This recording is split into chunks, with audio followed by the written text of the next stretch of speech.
শ্রমিক কর্মচারী সংগ্রাম পরিষদ, অবশ্যই সংগ্রাম পরিষদকে ধন্যবাদ জানাই। বিলম্ব হলো, আমরা নারায়ণগঞ্জের শ্রমিক আন্দোলনের কৃতি সন্তানদের ধারাবাহিক স্মৃতিচারণের অনুষ্ঠানগুলোর মধ্যে রফিক খানও আমাদের সেই স্মৃতির একজন ব্যক্তিত্ব, নেতৃত্ব। তাকে আজকে আমরা স্মরণ করছি।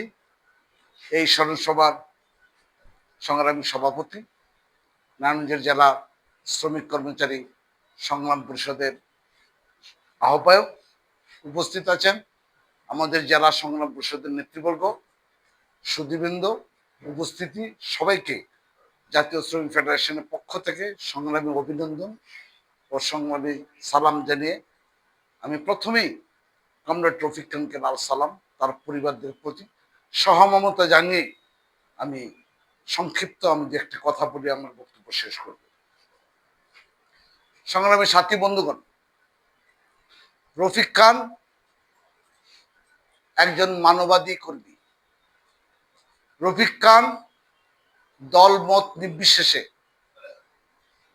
সমাজের আবর্জনাকে ধ্বংস করে নতুন একটা আলোর দিশারি তৈরি করার একজন আলোবর্তিকা। রফিক খান শ্রমজীবনের মানুষের মুক্তির একজন কান্ডারি ছিলেন। সেই রফিক খানকে আমরা হারিয়েছি। রফিক খান কেন মারা গেল, তার পিছনেও শ্রমজীবী মানুষ, কৃষকদের অধিকার এবং সাধারণ ক্ষেতমজুরদের প্রাপ্য অধিকার আদায় করার জন্য সেই চরমুগুরিয়ার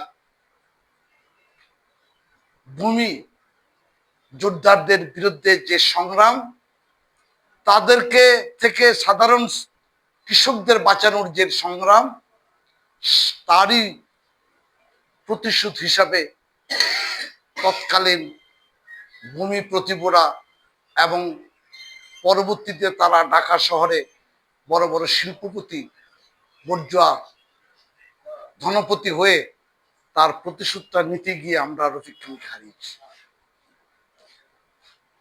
রফিক খান কিন্তু ব্যক্তি স্বার্থের জন্য তার আত্মত্যাগ না। রফিক খানকে কিন্তু হত্যা করা হয়েছে তার ব্যক্তি স্বার্থের দান্দিকতা, জমি সংক্রান্ত দান্দিকতার জন্য রফিক খানকে হত্যা করা হয়নি। রফিক খানকে হত্যা করা হয়েছে, তার জীবন বলিদান হয়েছে সাধারণ মানুষের মুক্তির জন্য। কৃষকদের জমি লুণ্ঠনদের, তাদের বিরুদ্ধে সংগ্রাম করতে গিয়ে যে প্রতিশোধ, সেই প্রতিশোধের ফলশ্রুতি রফিক খানের আত্মত্যাগ। পরবর্তী ইতিহাস, যখন সেইখান থেকে নারায়ণগঞ্জের যখন অবস্থান, তখন সাধারণ মানুষের, শ্রমজীবী মানুষের মুক্তির স্বার্থে নারায়ণগঞ্জের এমন কোন আন্দোলন সংগ্রাম, সাধারণ মানুষের ন্যায্যতা হিস্যার জন্য যত আন্দোলন, রফিক খানের কোন আন্দোলনেই অনুপস্থিত ছিলেন না। রফিক খান দলমত বিশেষে শ্রেণীর স্বার্থের পক্ষে যে কোনো জায়গাতেই উনি সংকীর্ণতার ঊর্ধ্বে থেকেই উনার নারায়ণগঞ্জের রাজনৈতিক চর্চা এবং রাজনৈতিক কার্যক্রম পরিচালনা করেছেন।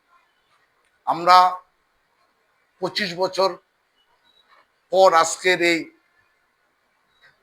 স্মরণ সভায় আমরা বলতে চাই, একজন রফিক খানের আদর্শিক জায়গাগুলোকে স্মৃতিচারণের মধ্যে দিয়ে নিজেদের মধ্যে যদি কিছুটা হলেও ধারণ করতে পারি, নিজের জীবনে, রাজনৈতিক জীবনে সেই চর্চার যদি ধারাবাহিকতা রাখতে পারি, তাহলেই রফিক খানের প্রতি শ্রদ্ধা জানানো হবে, তার স্মৃতিচারণ সার্থক হবে, স্মরণ সভাও আজকের সার্থক হবে বলে আমি মনে করি।